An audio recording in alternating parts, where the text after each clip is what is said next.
Direto ao ponto. Existe uma batalha imensa, totalmente invisível a olho nu, acontecendo neste exato momento nas lavouras. É uma verdadeira guerra microscópica.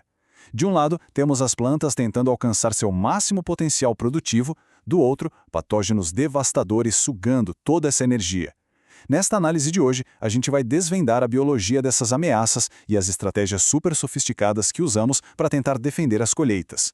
E bom, vamos mergulhar nisso com um dado que choca: 65%. Impressionante, não é? Ele representa o potencial de perda de produtividade em uma lavoura atacada de forma severa por apenas uma única doença, como a ferrugem polissora. A gente não está nem falando do impacto combinado de várias pragas juntas, mas sim do poder de destruição de um único fungo se ele ficar livre sem controle. Entender isso não é só uma questão acadêmica, é a base da nossa segurança alimentar global. Para entender como essa batalha funciona no campo, a gente vai seguir um roteiro bem claro. Vamos começar mapeando essas ameaças invisíveis, passando pelas ferrugens foliares, as podridões e os enfesamentos. Depois, vamos dar uma olhada nas soluções que o agro encontrou, passando pelas defesas químicas, até chegar nos nossos aliados biológicos. Então, começando pela primeira etapa, as ameaças invisíveis e esses nossos inimigos microscópicos. O dano necrótico causado pela mancha branca ilustra perfeitamente esse impacto inicial. Quando os fungos destroem o tecido da folha desse jeito, eles estão, na prática, implodindo as fábricas de energia da planta. Só para se ter uma ideia, uma área foliar atacada com uma severidade de apenas 10 a 20% já consegue reduzir a fotossíntese líquida em até 40%. E o resultado prático disso? Quedas brutais na produtividade que podem facilmente passar dos 60% em algumas situações. O que começa lá no microscópio vira um efeito dominó no campo. Qualquer perda de área verde saudável significa que a espiga vai ser literalmente esfomeada. Ela fica sem os carboidratos essenciais para crescer. Isso se traduz num peso de grão bem menor, na morte prematura das folhas, o processo que chamamos de senescência, e nos casos mais graves a planta enfraquece tanto que acaba acamando, tombando no solo. Aí, a colheita fica quase impossível. Avançando agora para o nosso segundo ponto, as ferrugens foliares. E aqui, a gente precisa dar um foco especial no maior exemplo de devastação que conhecemos no agro, a ferrugem asiática da soja, causada pelo temido fungo Phacopsora pachyrhizae. Esses fungos operam num esquema muito estrito chamado biotrofismo.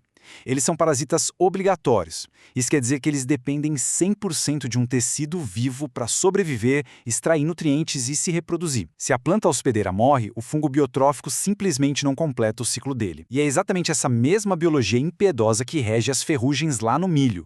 A principal arma desses parasitas obrigatórios, como a gente vê na devastação da soja e do milho, são as pústulas. Quando essas bolhas na folha estouram, elas liberam estruturas microscópicas chamadas urediniósporos. E é aí que a coisa espalha de vez. O vento atua como uma malha de distribuição global formidável. Esses esporos pegam carona nas correntes de ar e conseguem viajar centenas de quilômetros num único dia, já chegando prontos para infectar lavouras inteiras. Mas calma lá, por uma epidemia dessas explodir, o clima precisa dar uma ajudinha para o fungo. A ferrugem polissora, por exemplo, tem uns gatilhos bem específicos. Umidade relativa batendo lá na casa dos 90%, um calorzinho úmido entre 23 e 28 graus Celsius, e ela costuma atacar com muito mais severidade em altitudes abaixo de 700 metros. Quando esses fatores se alinham, o estrago é explosivo, exatamente como as epidemias terríveis que a gente viu na região sul do Brasil lá na fatídica safra de 2009 e 2010. Saindo um pouquinho da superfície das folhas, vamos investigar a base de sustentação da planta na nossa seção 3, as podridões e a ameaça que vem de dentro. Essa comparação é essencial para a gente entender o problema. Um colmo saudável tem uma estrutura celular totalmente intacta. A medula, que é quem garante a força física e ainda atua como uma caixa d'água de nutrientes vitais para encher a espiga. Já num colmo infectado por patógenos necrotróficos, tipo o Coleotrichum ou o Fusarium, essa medula simplesmente derrete. O que sobra são só os feixes vasculares ali, soltos.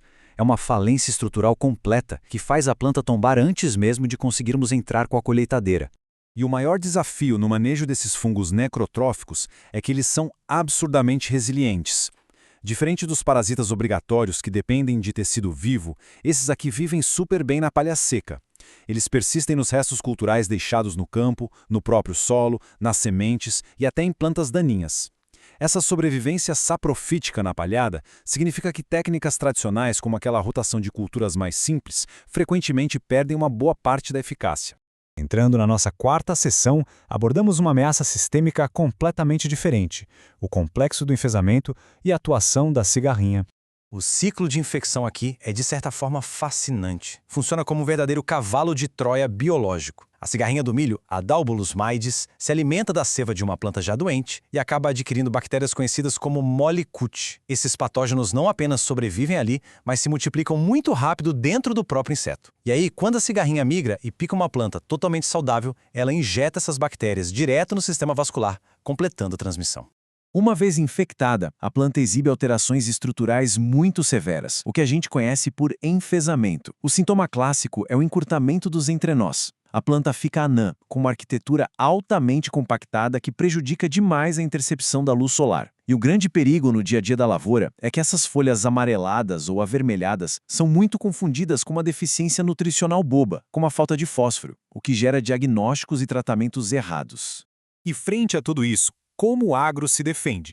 Vamos ver isso agora na seção 5, a defesa química e as misturas inteligentes.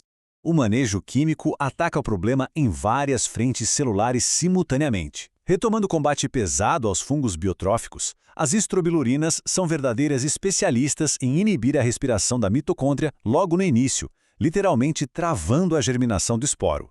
Já os triazóis agem inibindo a produção de ergosterol na membrana das células, atuando nas fases mais avançadas da doença. Para conter a fúria da Phacopsora pachyrhizae e de outras ferrugens severas, o segredo hoje é o equilíbrio. Precisamos misturar as estrobilurinas, os triazóis e adicionar também a inovação das carboxamidas, criando uma barreira muito robusta e em múltiplos níveis. Mas preste atenção nisso. Ter o melhor produto químico do mercado não significa nada se a aplicação for fora de hora. O timing é literalmente tudo. O controle químico deve entrar de forma preventiva ou, no limite, ao sinal das mesmíssimas primeiras pústulas ou manchinhas na roça. Errar esse tempo e aplicar fungicida com a doença já espalhada e forte faz a eficácia despencar, tornando todo esse investimento financeiramente inviável. E assim chegamos à nossa sexta e última sessão, que abre a porta para o futuro do campo, nossos aliados biológicos e a sustentabilidade. Apenas para dar o contexto prático de por que essa transição biológica está ganhando tanta força, basta ver as movimentações recentes de regulação. Por exemplo, a decisão do IBAMA lá em dezembro de 2023 de suspender a aplicação foliar em área total de fipronil por conta da toxicidade para abelhas polinizadoras. A gente não precisa entrar no debate sobre a regra em si, mas o fato inegável é que essas restrições aceleram muito a busca da indústria por alternativas mais limpas e, claro, igualmente eficientes. É aqui que brilha a ação de organismos super benéficos como o fungo tricoderma. Ele não tem só uma tática, ele tem um arsenal completo ali no solo. Primeiro, ele é rapidíssimo na competição por espaço e comida. Segundo, ele faz a famosa antibiose, onde libera toxinas numa autêntica guerra química contra os rivais. E terceiro, ele é um predador oportunista nato, através do micoparasitismo, o que significa que o tricoderma vai lá e literalmente se alimenta dos fungos ruins da lavoura. O ponto crucial dessa dinâmica biológica é que, além de caçar os patógenos, eles alteram o próprio comportamento da planta. O tricoderma aciona um mecanismo maravilhoso chamado resistência sistêmica induzida. Traduzindo, ele funciona como uma espécie de vacina natural. Quando o fungo interage com as raízes, ele troca um alarme interno e o sistema imunológico da planta inteira fica em estado de atenção, super robusto e pronto para bater de frente contra infecções futuras.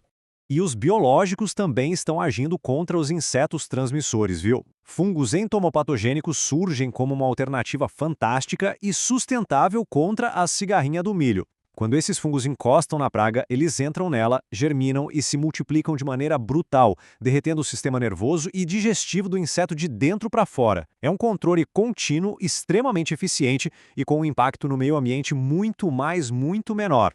Conforme as regras mundiais vão ficando mais rígidas e esses patógenos invisíveis continuam no seu eterno processo de evolução e adaptação, a gente para numa encruzilhada fascinante.